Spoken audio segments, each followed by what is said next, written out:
بسم الله الحمد لله الصلاة والسلام على رسول الله صلى الله عليه وسلم. اليوم ننتقل إن شاء الله إلى ظرف الزمان وظرف المكان. سلام منصوبات يقرأ نبر منصوبات من الأسماء نسب كم يهونو سموش يقرأ نبر.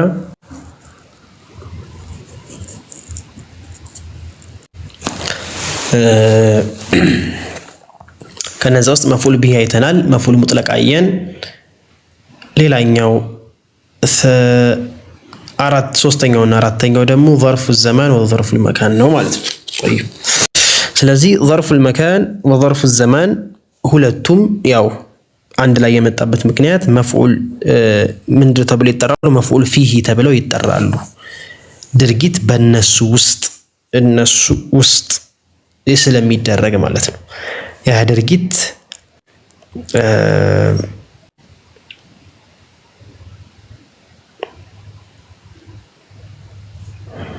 ወይም ደግሞ ያ ነገር ያ የተፈለገው ነገር በዛ ውስጥ መሆኑን ስለሆነ አንድ ድርጊት አንድ ነገር ያው ከዘመን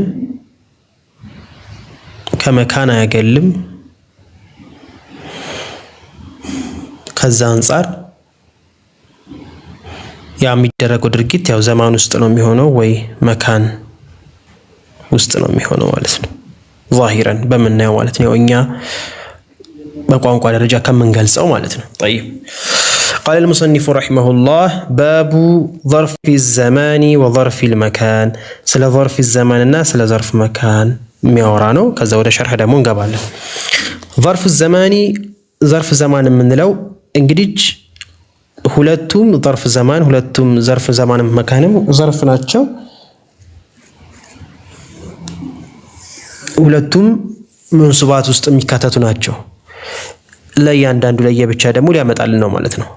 وظرف المكان ظرف الزمان ظرف الزمان የምንለው هو እሱ ያ ظرف ነው። اسمون ስም ነው። የመጀመሪያው ظرف ምን አይሆንም حرفም ظرف زمان ማለት ነው። حرفም ظرف زمان አይባልም። ፊዕልም ظرف زمان አይባልም ማለት ነው። የመጀመሪያው ስም ነው። ስም ሲል እነዛን አወጣልን። اسمون زمان ሲል ደግሞ ከዘመን ውጭ ያለ ስም እንደነ اسم العالم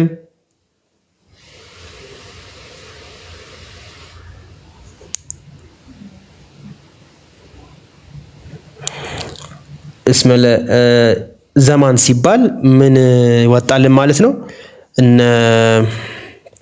ያኒ እነ ምንድነው እና ዓለም መጠሪያ ስሞች ምናምን የሚባለው ነገር ከዘመን ውጪ የሚጠቁም ነገር በሙሉ ወጣልን ማለት ነው። አልመንሱብ ሲል ደግሞ ዘማን ሆነው ምናልባት ዘማንን ጠቁሞ ላኪን መንሱብ ላይሆን ይችላል። እኛ የምንፈልገው ደግሞ ማን ነው? በዘርፍነት የተነሰበው ማለት ነው። ያ በዘርፍነት የተነሰበው ደግሞ በምንድነው? ቢተቅዲሪ ፊ ሲነሰብ አንዳንድ ጊዜ በፊ ተቅዲር ላይሆን ይችላል። እኛ የምንፈልገው ቢተቅዲሪ ፊ ማ ማዕና ቢተቅዲሪ ፊ ማለት የፊን ማዕና ፊ ውስጥ ነው አይደል የሚለው የውስጥ የሚለው የፊ ማዕና አለች አይደል? የፊን ማዕና የፊ የምትጠቁመው ማዕና አለ አይደል? ውስጥ የሚለውን ያንን ማዕና የያዘ መሆን አለበት ነው። ይሄንን ሳይዝ ስለሚመጣ ነው። ግልጽ ነው አይደል? ይሄንን ሳይዝ ስለሚመጣ ነው። ለምሳሌ የኻፉነ የውመን ይላል። ቀንን የኻፉነ ይፈራሉ የውመን አሁን እዚህ ጋር ፊ አይቀደርም የለም። ያኒ ይሄን እንደ ማዕና ነው የምትወስዱት። ያው እንደዚህ ተብሎ ተፍሲሩ ሲነገራችሁ ያን ነገር ኦኬ ፊ ሳይቀደርበት ነው የተቀደረበት ነው ማዕናው እንደሚሰጥልን እንሄዳለን። አሁን የኻፉነ የውመን ሲል ቀንን ይፈራሉ ሲል አሁን በዛ ቀን ውስጥ ያለውን ሳይሆን ራሱ ቀኑን ነፍሰል ቀን ነፍሰል የውም ይፈሩታል ነው። እዛ ቀን ውስጥ የሚደረገውን ድርጊት ሳይሆን እዛ የተፈለገው ራሱ ቀኑ ራሱ ይፈራል ማለት ነው። የኻፉ መፍዑል ቢሆን ወደቀ። ስለዚህ አሁን እኛ የምንፈልገው ፊ የሚለውን ማዕና የምትይዘዋን ውስጧ ፊ የምትለዋ ማዕና አለች አይደለ? እሷን ማዕና የምንፈልገው ለፍዙን ፊ ሳይሆን የፊ ማዕና ውስጥ የሚለው ነገር ነው አይደለ? ያንን ነው የምንፈልገው ነው። ምሳሌ ነሑ ከዘርፍ ዘማን ምሳሌዎች አልየውም ያለው ወለይላ ወጉድዋ ወቡክራ እነዚህን እንግዲህ በዝርዝር እናያለን። ወሰሕራ ወገደን ወዓተመህ ወሰባሕ ወመሳእ ወአበደን ወአመደን ወሒነ ወማ አሽበሀ ዛሊክ እነዚህን የመሰለ ማለት ነው። ጠይብ አሸርሕ الظرف لغة ظرف من اللغة وعاء هنا ميكاتت نجر وسط ما قطر يعني نجر بلوت الماء في الكوزين لالن بزا وسط ነው ظرف من ይሄ አካቶ የሚይዝ ነገር ወደ አማርኛው ስናመጣው ማለት ነው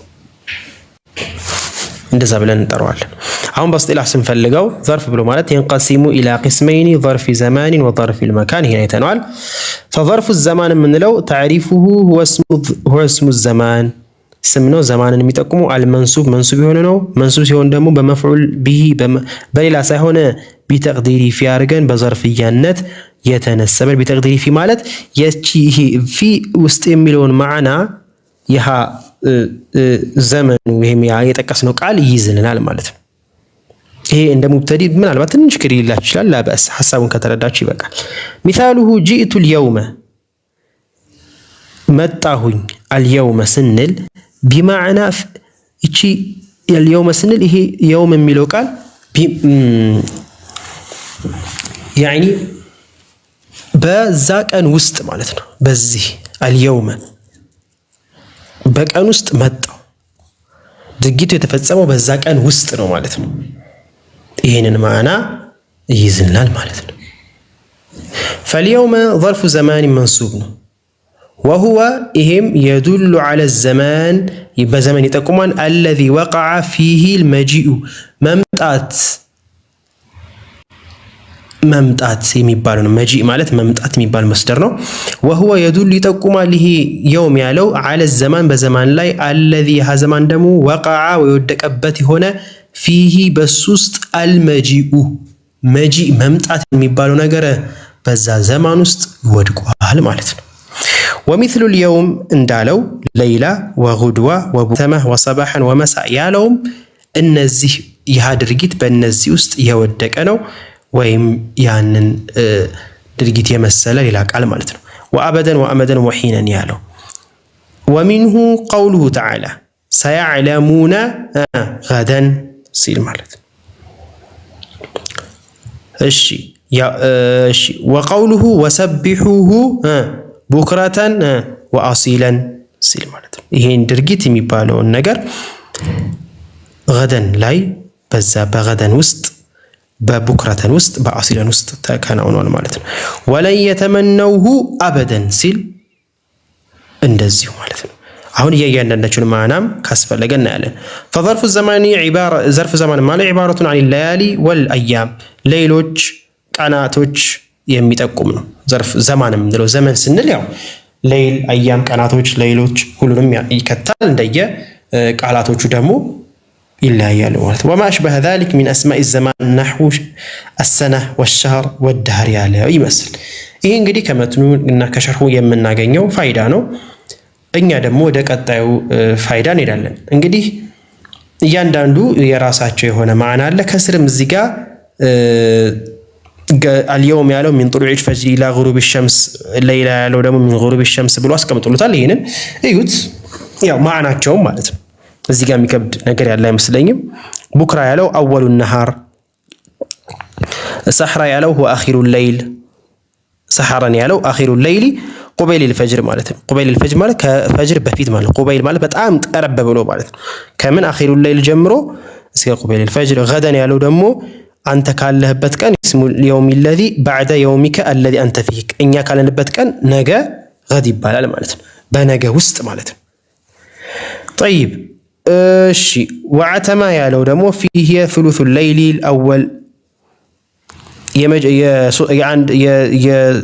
የሌል አንድ ሶስተኛው የመጀመሪያው ሌል ለሶስት እንከፍለውና የመጀመሪያው ሌል ማለት ነው صباحا ያለው ደግሞ اول النهار ومساء ያለው هو من زوال الشمس الى نصف الليل አዳደ ቦታ ላይ አይ እንደዚህ ነው ብለው ኺላፍ አለ ይሄ لا باس ከእንትኑ ጋር የሚያገናኝ ከኢራቡ ጋርና ከእንትናች ከመንፈልገው ገረድ ጋር ችግር የለውም ማናው ማለት ነው አልሙሂም በምን ይሁን ብቻኛ መንፈልገው ቢተቅዲሪ ፊ በዚህ ውስጥ የሚለውን ነገር እሺ ያዝልን ነው ሒነንም ያለው እሺ ከዛ አተመሃለን صباح مساءም ደግሞ من زوال الشمس الى نصف الليل ይሄንን አለፍ ምለው እናንተ ማይታችሁ ኦሬዲ ግልጽ ስለሆነ ማናው መርዳት ይቻላል مساء ያለው هو من زوال الشمس ከፀሐይ ዘንበል ካለችበት الى نصف الليل ከግማሽ ሌሊት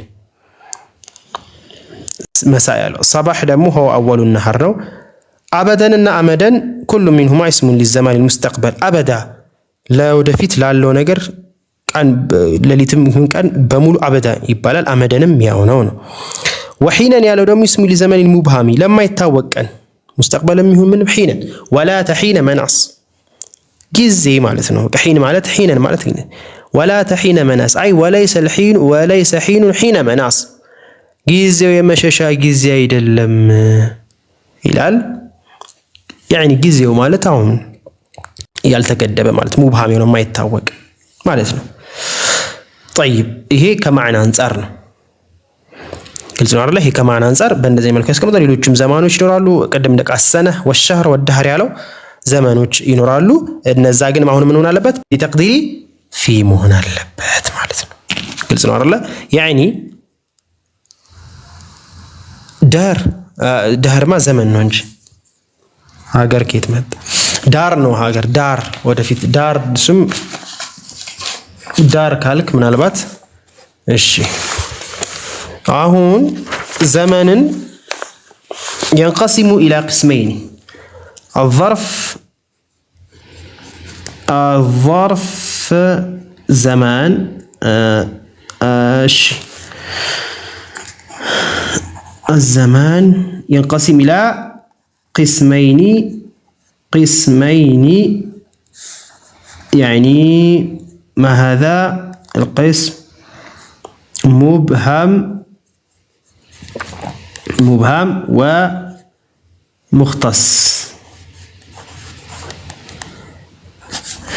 ظرف زمان የምንለው ነገር مختص ምሳሌ مختص የምንለው ከمختص እንሄድ مثلا الشهر እነዚህ مختص ያልናቸው ሌይል ሳህር እነዚህ ተጠቀስናቸው ቃላቶች ከግማሾቹ ማለት ነው اليوم ያልነው ለምሳሌ غدوة بكرة ያልነው شهر ብለን የምንጠቅሳቸው ማለት ነው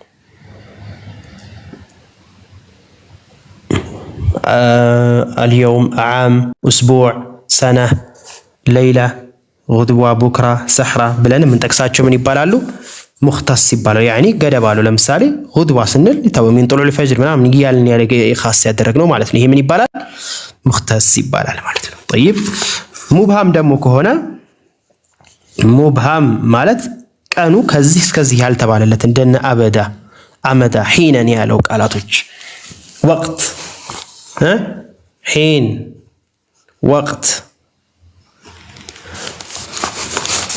ወቅት ሌላስ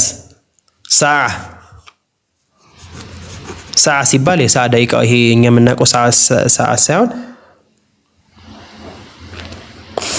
የሆነ ቀን ማለት የሆነ ጊዜ ማለት ነው ሰዓ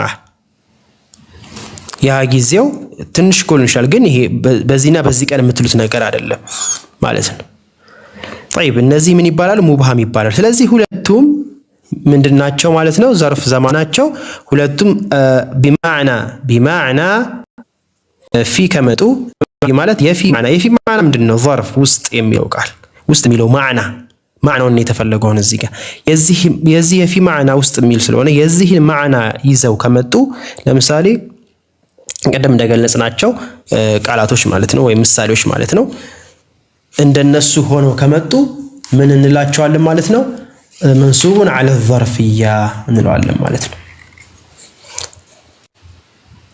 አዙሩከ غدا እንላለን አው አዙሩከ اليوم አዙሩከ الليلة ስንል በሌሊት ውስጥ በየውም ውስጥ ማለት ነው ግልጽ ነው አይደል ይሄንን ማዕና ይይዝናል ማለት ነው طيب ስለዚህ ይሄን ይመስላል ባጭሩ ማለት ነው ሳናንዛዛው ይሄን ይመስላል ግልጽ ነው እዚህ ላይ ግልጽ ነው ቢማዕና ፊ ካልመጡ ሌላ ማዕና ነው የሚይዝልን ቢማዕና ፊ መምጣታቸውን ያው ከማዕናው መረዳት ይኖርብናል እሱን ያው ቀስ በቀስ ወይም ደግሞ ተፍሲር ላይ ሲንቀራ እሱን ደግሞ ይሄ ቢማዕና ፊ ነው አይደለም ስንባል ማዕናውን እየተገባን ይሄዳል አሁን እዚህ ጋር የሚያዛልብን ቃይዳውን ይዛችሁ እዛ ጋር ስትማሩ ተፍሲር ላይም ያኒ ሐዲስ ላይም ይሄ ቢማዕና ፊ ነው ምክንያቱም እንደዚህ ነው አይ ቢማዕና ፊ አይደለም መፍዑል ቢህ ነው ለምን የፊን ማዕና አልያዘልንም ስትባሉ እናንተ ኦሬዲ ያውቃችሁታል እዚህ ጋር ኦኬ ፊ ማዕና ከሆነ ይሄ ነው ተበብላችሁ ስላወቃችሁት ምንም እዛ ጋር ግር የሚልባችሁ ነገር የለም ማለት ነው። እሺ ግልጽ እኮ ወደ ظرف መካን ስንሄድ ظرف መካንም ስንል ይሄ ደግሞ የመካን የቦታን ይይዝልናል ማለት ነው። ስለ ቦታ ደግሞ ያወራልናል። قال المصنف وظرف المكان ظرف المكان ምንድነው ደግሞ هو اسم المكان ስም ነው መካን ስለ ቦታ ደግሞ ይሄ المنصوب ያ ቦታ ብለን የገለጽነው ስም ቦታን የሚጠቁም ስም ደግሞ መንሱብ የሆነ ነው። ያም መንሱብ የሆነው ቃል ደግሞ ቢተቅዲሪ ፊ መሆን አለበት ቢተቅዲሪ ፊ መሆን አለበት። አሁንም ምሳሌ ከነዛ ቦታዎች ውስጥ أمام وخلف وقدام ووراء وفوق وتحت وعند ومع وإذا وحذا وتلقى وهنا وثم وما أشبه ذلك إلنا يناداتشون إن شاء الله مثالي مسلام التالن إن يعلم مالتنا. الشرح النوع الثاني من الظرف وهو ظرف مكان ظرف المكان يعني تعريفه هو اسم المكان المنصوب بتقدير فيه سمناو يهاسم من يتقوم مكان ያ መካንን ጠቁሞ ምን መሆን አለበት መንሱብ መሆን አለበት። መንሱብነት ሲሆን ደግሞ ዝም ብሎ በሌላ ነገር በመፍዑል ቢሂ መንሱብ ብዙ አይነት መንሱባቶች አሉ አይደል? እንደዛ ሳይሆን ቢተቅዲሪ ፊ ሆነ የተነሰበ መሆን አለበት። ካልሆነ በሌላ ነው ማለት ነው። እንድ ብለን እንድንይዝ ያደርገናል። ሚሳሉሁ ጀለስቱ ተሕተ ሸጀረቲ አዩ ጀለስቱ ቤቱ ጋር ተሕተ የሚለው ቦታ በዚህ ተሕተ ያ ቦታ ውስጥ ማለት ነው። ያኒ ውስጥ ስላችሁ ግዴታ ይሄ የሆነ እንትን እንዳታስቡ እሺ። ያኒ ግዴታ ይሄ ዛት ነገር ምናምን ብቻ እንዳታስቡ ማዕናዊም ሊሆን ይችላል ምናምን ብቻ ያንን አካቦ የሚይዝ እንደዛ ማዕና ነገር ነው። المهم የፊን ማዕና ይይዝልናል ነው። إعرابه تحت ظرف مكان وهو اسم منصوب يدل على مكان وقوع الفعل هي إعرابه አይደለም በርግጥ ይሄ ጀስት ያብራራው ነው። إعرابه አይደለም إعرابه تحت ظرف المكان منصوب على الظرفية وعلامة نصبه فتاة ظاهرة ይሄ ነው إعرابون متكون ይሄ ጀስት ለማብራራት ያክል ነው። وقد ذكر المصنف من الألفاظ مصنف تقصال من الألفاظ كلفظوች كقالاتوች الدالة የሚጠቁሙ على المكان كبوتا 13 لفظا እነዚህን ጠቁሟል። ሌሎችም ተጨማሪ ቃላቶች ይኖራሉ ማለት ነው። طيب أمام የመጀመሪያው أمام ነው። أمام ያለው وهو بمعنى قدام ነው يعني ከፊት ለፊት ማለት ነው። جلست أمام الشيخ كشيخي ወይም ደግሞ ከሸይኽ ፊት ለፊት ተቀመጥኩ أو أمام الأستاذ ከኡስታዜ ፊት ለፊት ተቀመጥኩ እንላለን። ስለዚህ ይሄ أمام የሚለው ነገር منصوب على الظرفية እንለዋለን ማለት ነው። وخلف ስለዚህ أمام ያለው بمعنى قدام ያለው أمام ያለው بمعنى واحد ናቸው። أمام ብለናል እዚህ ጋር قدام ብለናል بمعنى واحد ትላላችሁ ማለት ነው። ማን ቀረ خلفና ووراء وخلف وهو عكس الأمام خلف ያለው ደግሞ የأمام ተቃራኒ ማለት ነው ከኋላ ማለት ነው። نحو صليت خلف الإمام ከኢማሙ ኋላ ሰገድኩ ሲልል ማለት ነው። ስለዚህ ስግደቴን የቱ ጋር ያደረኩት ከኢማሙ ኋላ ማለት ነው። طيب وقدام سلم دمو نحو قولك مشيت قدام الجيش سلل كهوالا يميلون هونم قدامنا من دري الكتي لا قدام نعم خلفه يتغاني اللوت قدام خلف من الكو عكسول أمام صليت خلف وقدام يالوس قدام يالو كفيل لفيت أمام بمعنى أمام ነው ከኋላ ሳይሆን قدام ያለው ምንድነው ከፊት ለፊት نحو مشيت القدام الجيش ስንል ከፊት ለፊት ነው። قدام እና أمام ማዕናቸው አንድ ነው።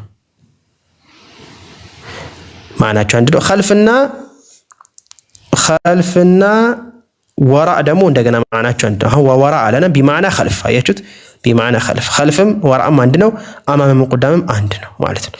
ነሁ ቀውሊ ተዓላ ፈነበዙሁ ወራአ ዙሁሪሂም ያለውን ይመስል ማለት ነው። እሺ መቶሽ ፈነበዙሁ ጣሉት ወራአ ዙሁሪሂም ወራአ ከኋላቸው ማለት ነው። ጠይብ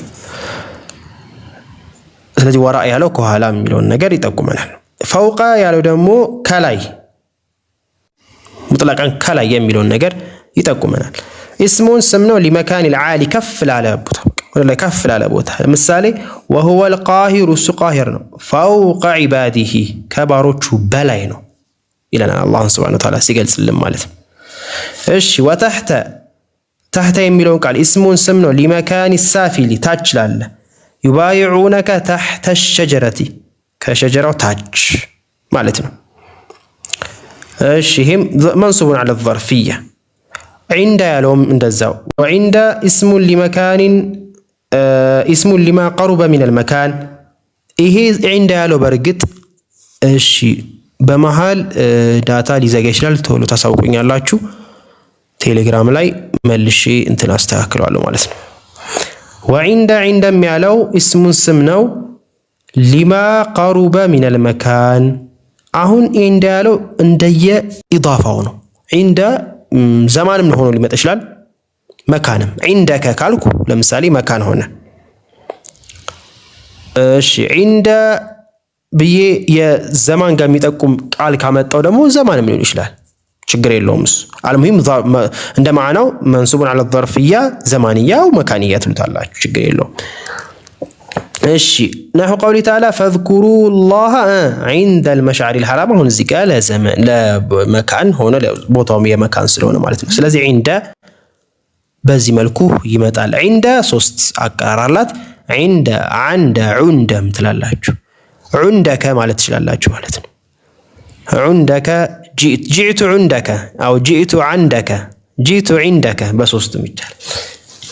ለበስ እንዳትሳሳት ዑንደ ዑንደ ዒንደ ዐንደ ዋضح በሶስቱም።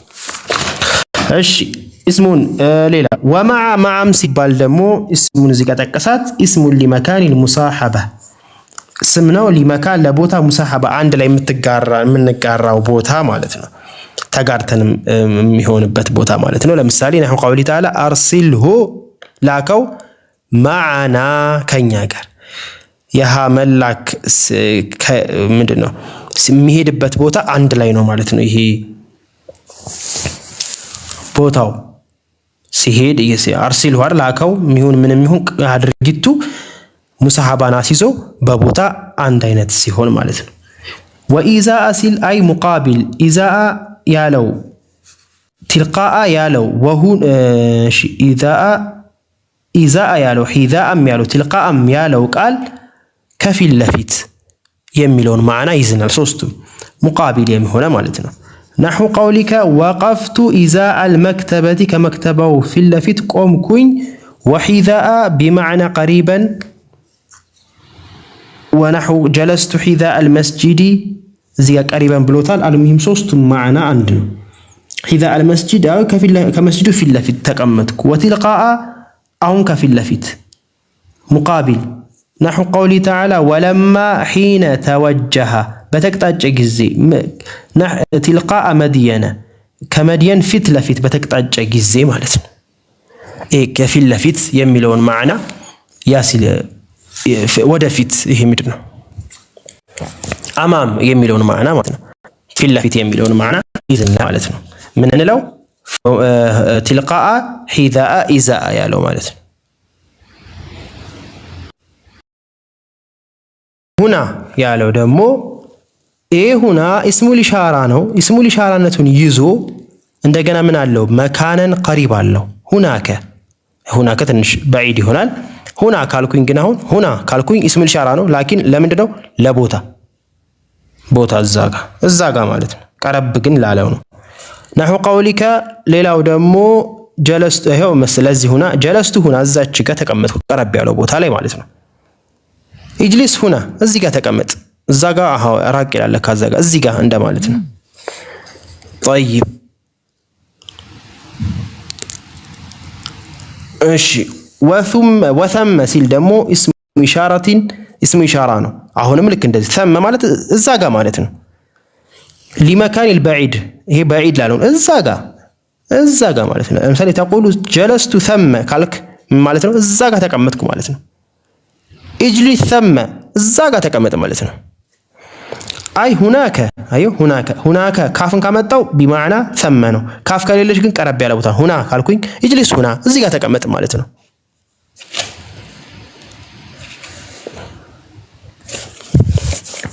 እሺ وكذا يقال في بقية أسماء الجهة ولك እንደዚሁ ይባላል في بقية በተቀሩት أسماء الجهة ጂሃት የአቅጣጫ ስሞች ከላይ ከታች ከጎን በቀኝ በግራ ምን ነው نحو قولك نحو ምሳሌ የሚን ወሽማል በግራ በቀኝ በላይ በታች ምናምን አስማኡል ጂሃ ይባላል። የአቅጣጫ ስሞች ከላይ ከታች ከግራ ከቀኝ ምናምን ነው። እነዚህ ምን ይባላሉ?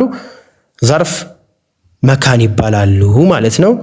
هذا وصلى الله وسلم على سيدنا محمد